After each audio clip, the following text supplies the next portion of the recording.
y'all didn't know, there's a belt on the line.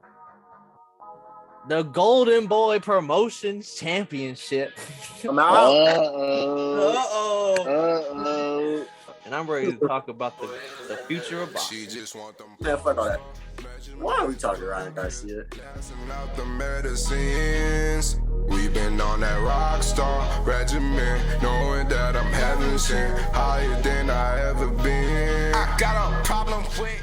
What's going on, guys, and welcome to Totally Blitz Podcast. You're stepping into the Fight Club, and today we're breaking down boxing. Ryan Garcia Fight Week, ladies and gentlemen. But before we get into this episode and talk our shit like we always do, please go down and like this video, subscribe to the channel, and you can find the podcast anywhere you listen to podcasts, Apple, Spotify, Google, etc. We're there. But let's get into action and introduce our host. I'm Paul Pick and Win Concha. I got my shot poured up, and I'm ready to talk about the future of boxing. Oh man, nigga said future of boxing. Hey man, it's your boy Lil KK, aka the Water Boy, aka the man. Fuck all that. Why are we talking Ryan Garcia? Hey, who else is in this motherfucker? I'm going to sleep. I'm going to sleep. Man, you already know what it is, man. Big PT, man. First of all, fuck Ryan Garcia, man. That's how I'm coming out off rip. Fuck Garcia. Damn, bro. I guess I'm an army of one today. Nah, it's not even all that, man, because he's a talented, but he still got the talent to go far for sure in boxing. And he's only like 20. He's only like 23 for real. I just be talking shit. I started enjoying Ryan Garcia the more, like, because our first episode covering him, I was like, bro, he weak for talking shit while he was mentally unable to fight. He weak for being on Twitter. But then, like, watching everyone else to shit on him, like, I don't know, bro. I'm more on that guy's side now. Like, I'm like, he's talented, bro. Maybe just I like to argue, but I'm just saying, here, like, he just like Ryan Garcia. The worst thing about him is, like, how you gonna sit here on Twitter and be calling out all these fighters and then not be fighting anyone? He even called out Pacquiao. Like, what the fuck? Why that shit never even came close to happening. He's called out Tank multiple times. Well, I got a question. I do have a question. Since there's only one fight we're talking on this card, and you said Tank, you said Garcia. Would you rather be in Tank shoes and having your promoter basically saying have everyone else fight each other for a belt, and you're almost 30 and you're still chilling with the regular belts, or be in the Ryan Garcia shoes, 23, 24, onto a new camp? You're a social media star. You're not really known for your boxing. You're known for your numbers. Well, what shoes you want to be filled in? Technically, I mean, that shit, fuck it, bro. I'd rather be in Garcia's, but Garcia's is stuck in a weird position, bro, because if you think about it, he's not the biggest star in his division. I'll say Tank is, maybe it comes to, like, box office, numbers, pay-per-view, and then he's not a champion because, you know, Devin Haney, but, like, so he's just in a weird spot. He's not fighting. I mean, this is a good step-up fight. He was supposed to fight Fortuna, I think, a while ago, but that's Fortuna's nice. I think this would be a good fight for him, but it just sucks, man, because you got other guys that surpass kind of Garcia, like the guys that he came up with. They all already on their own little path. Well, I'm gonna throw that same question to Kev. What would you rather be in the Tank situation or the Garcia situation? Because one's loved by everybody but ain't doing nothing really, and one's hated by everybody and he ain't doing nothing really either. So I don't like to look at pockets, but I look at business. I do like to look at business. So business-wise, obviously you should pick Ryan Garcia because that's the reason why there's my distaste for him, because it's a good business. So, like, I know me speaking on bruh is helping his business, and I'm not a fan of how he conducts business. So, like, but if you had asked me this question before the last fight, Tank's last fight, I would have said, oh yeah, I definitely want Tank shoes all day. I'm finna get the fuck up out of there. I got my clout. I done got my check. I've been showed that I'm a star. I can go. I may not be able to run up on Showtime. I might be able to go to Showtime straight up under my own promotions. No, don't need no Mayweather. Definitely not going to Golden Boy. Or I could do like Canelo and be like an independent contractor almost and go to Top Rank and be able to make fights with Top Rank and DAZN and Matchroom and be able to make these fights with these different, not stress about the belt. But it looks like Gervonta Tank Davis is going to re-sign with the Mayweathers if the Mayweather promotion, if he hasn't done that so far. So you're asking me now. So I would, in business sense, I would take Garcia, but like I would definitely, because just off the fact that I'd rather control my own destiny than kind of be the dude that like everybody respects. Everybody has like oh yo, that's the big dog on the block.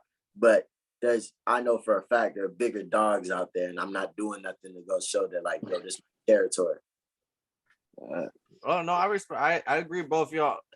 Prior to what Floyd came out and said basically like Shakur Stevenson, not even in the same weight class, but Shakur Stevenson and Haney should fight. Like, don't worry about my fight. I said it. I'm standing on it. Greatest regular champ of all time, Gervonta Tank Davis, and we're probably gonna be saying that for. Hey, I love the dude, but until like Floyd's talking about coming out of retirement and getting a fight this year. Like he doesn't seem like he's in the best mindset to be worrying about other fighters where he's still on his own career.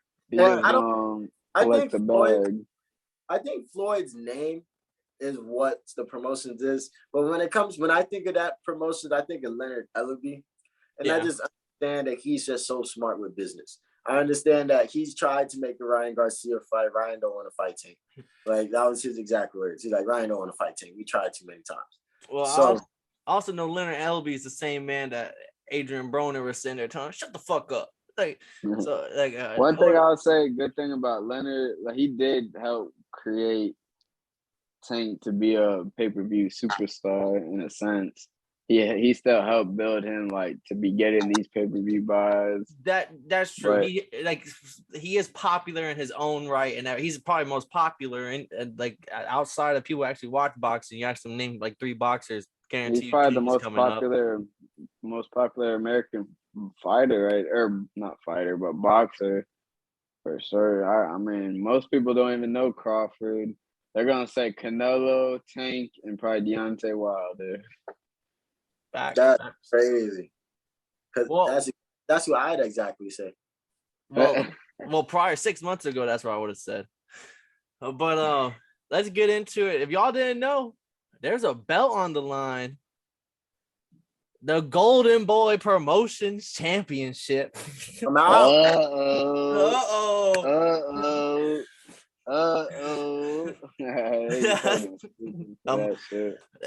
thing boxing didn't need was another fucking belt. But we got it.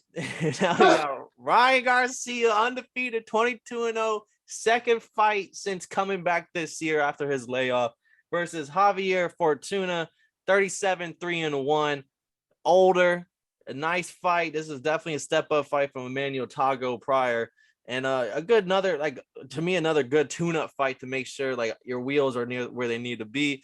And if I'm not mistaken, correct me if I'm wrong, Marcus, Fortuna is normally was like a 140 fighter or whatever. Like he's coming down to 135. Like in his prime, he was a heavier fighter, and he's coming down to 135.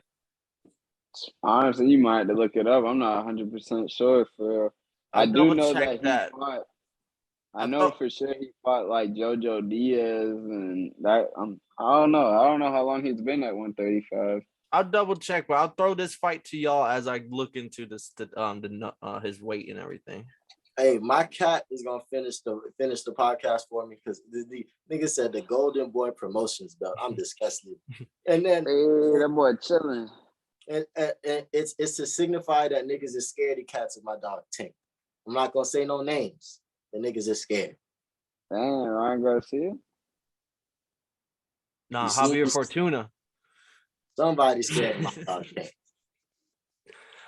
So he fought at 130 in his career for a lot of the time, and then his last 3 fights, Jojo Diaz, Antonio Lozada, Rafael Hernandez, he went 2-1, and those are at 135. So it's not uncommon for older fighters to move weight classes.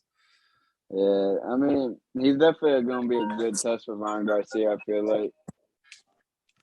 Definitely as like coming out and like if he can come out and actually think he's gonna be able to win and maybe, win like the first couple rounds and come out actually with a good game plan. That'd be nice to see Ryan Garcia tested. But I do hope Ryan Garcia can come in and do a clean sweep, man. I was about to say, do you think he's actually being tested here? I think it's I like don't. a tune-up fight, bro. This is just Yeah, no, it should be a tune-up fight, but like for I don't know, it would be interesting to see if Ryan Garcia is tested because if he is tested, there's gonna be still question marks, left. And is he gonna be able to get a knockout? Like how people say he got this power. Ryan Garcia do look good though. Like I seen his workouts and shit do look like he in shape now. So all right. Well, I'm gonna throw this one to our other podcaster for this special episode. Hey Bella, does Ryan Garcia have any weaknesses? I didn't hear nothing. Ryan Garcia is the best fighter on the planet, according to Bella. Damn. Hey, Bella, you fired. You fired. You get the fuck up out of here. You're fired. On some Vince McMahon shit, you're fired. But I think we all know how this fight's really gonna go. So like, the real question: do y'all see a knockout? Over under is 7.5 rounds, even money on both sides. Y'all seeing it going to past 7.5, or y'all seeing it close in those first 7? That's a tough one. That's a tough one. I like it to. It's only 10 rounds, right? Or is it 12?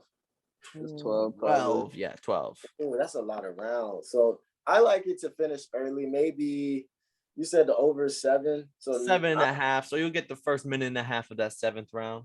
Nah, cause I really like him to go down if there is a drop to go down 8th, I would love for Fortuna to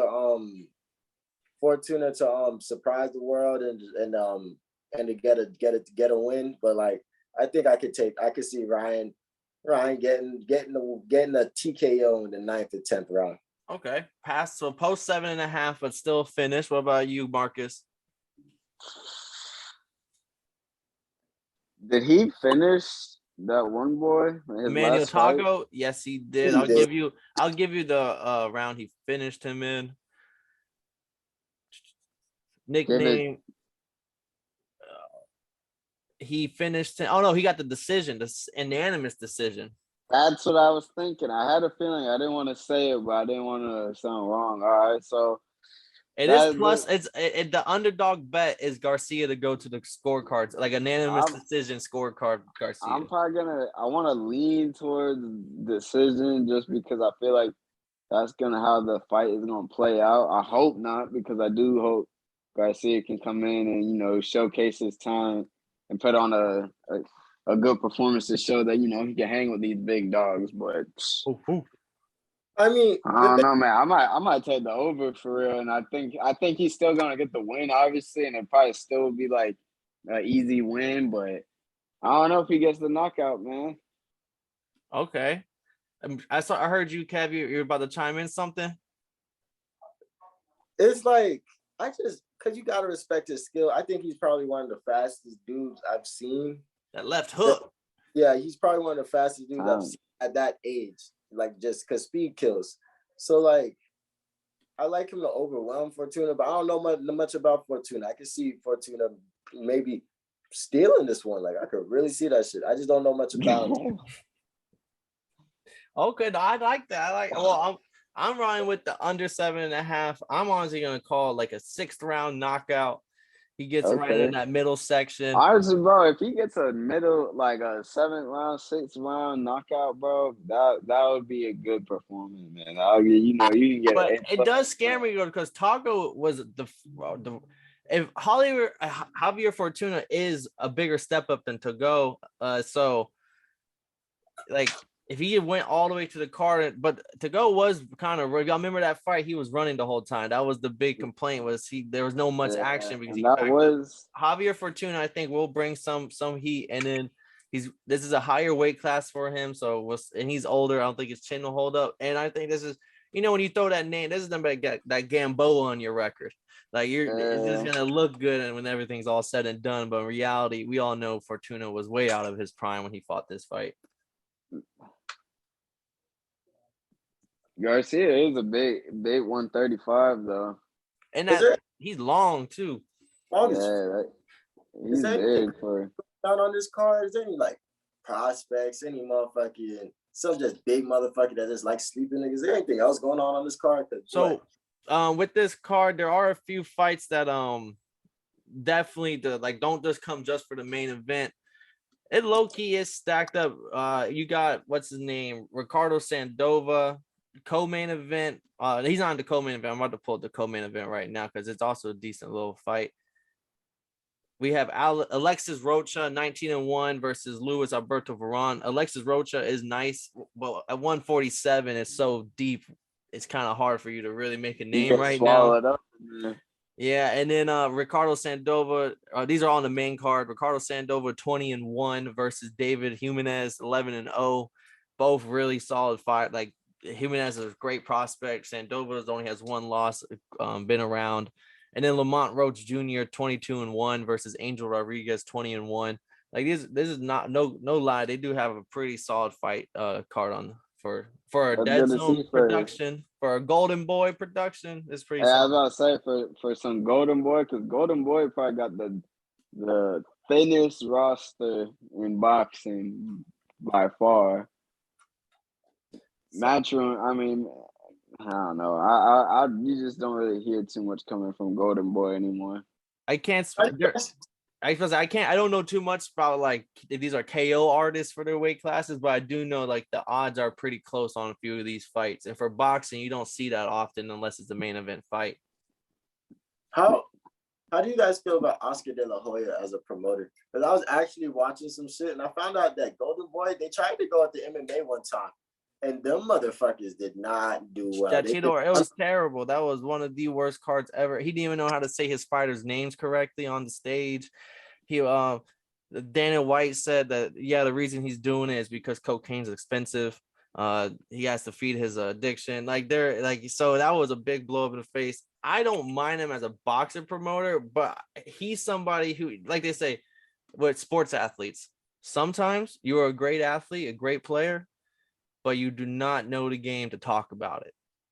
Like you do not, your takes are fucking terrible. So that's Oscar Del. He was one of a kind generational fighter. In his prime, he was one of one. But then now post, he talk like the way he talks is cringy. The shit he says is cringy, and it's just like post fighter Oscar De La Hoya. If he didn't have that past, he would not have the job he's at right now. Yeah. I mean, he had problems with Canelo's contract when they signed up, like that biggest sports contract at the time. It was like 10 years, 300 mil or something, or not 10 years, 10 fights, like 300 mil or some shit. But there was problems with that, and Canelo had to fight his way out of that. He had problems with Garcia and contract issues, so there's been issues with him as a promoter. And you got a thin roster. You got decent. I think he also got Virgil Ortiz, though. I think that's another big fighter he has still. But other than that, man, his roster is so thin. I think when I look at him, I think he'll always be a part of history when it comes to promoting, because everybody's gonna remember how like Floyd was signed in the Golden Boy. He paid $700,000 or whatever he did, and then he got his Showtime deal under Mayweather Promotions. So it was like, oh, so Golden Boy is always going to be a part of history. And I feel like they at a young, when I think they're at their best when Oscar De La Hoya was still like a fighter late in his career, and still late in his career, early in a retirement, like that point when they had like Floyd, they had Canelo, they had Garcia, they were signing these young talents that respected Oscar De La Hoya.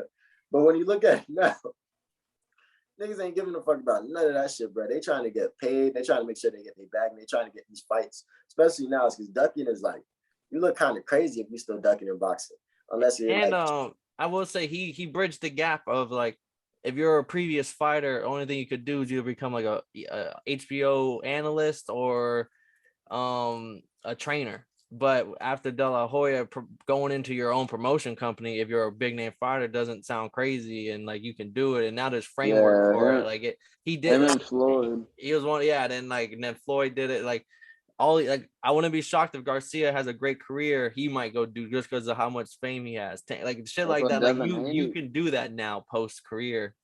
Devin Haney's trying to do that. He's his own boss, technically. Canelo. Canelo. He had to fight his way out of his contract, though. This is the smartest way to do it, though. That's what Crawford is about to end up doing. Like, he just got out of his top rank deal.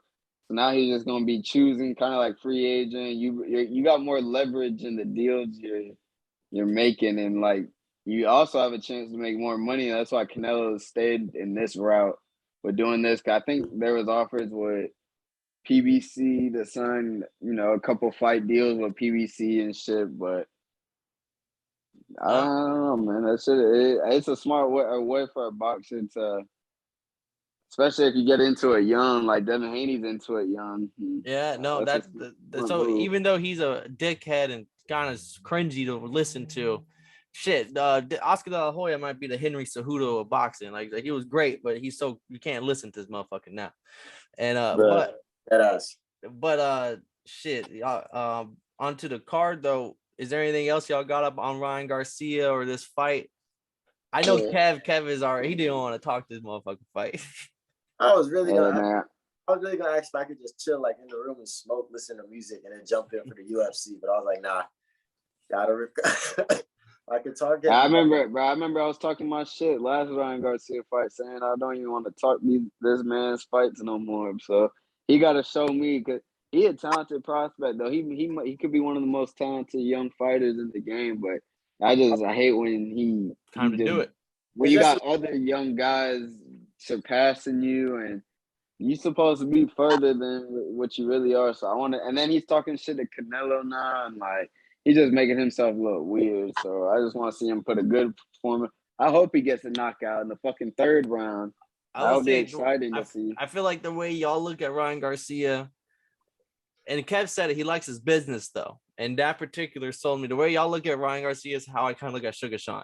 So it's like, you should be way further. You are already like, you're popular. You're super popular with everybody. Like, you should be way further in your career right now. Yeah, it might be a perfect example, honestly. But the talent is all there. Last time I said he was Tank, but now I'm gonna say he's Garcia. But like I said that little boat. You should be further than you are right now. But you are still young and very talented. But I think Tank beats Garcia though. All day. We'll talk that fight when it happens. But this wraps up our fight. I'm going with the under 6th round knockout. That boy Kev's going with the late round stoppage, 9th round. I think he said 8th, 9th round. And then Marcus said he's watching for the decision. So stay tuned. We all got Ryan Garcia, but we're low key. They're hoping for a Javier Fortuna upset. Check us out. What else is coming up this week, guys? We got the UFC recap coming, and we also got the UFC Long Island coming this fucking weekend, so don't fucking miss out on that. Hey man, and August 6th, man, my boy Jake Paul finally got him a fucking opponent. So we gonna be talking those things. Oh, that shit. Yes, sir. What? I low-key like his opponent, but you ain't hear that from me.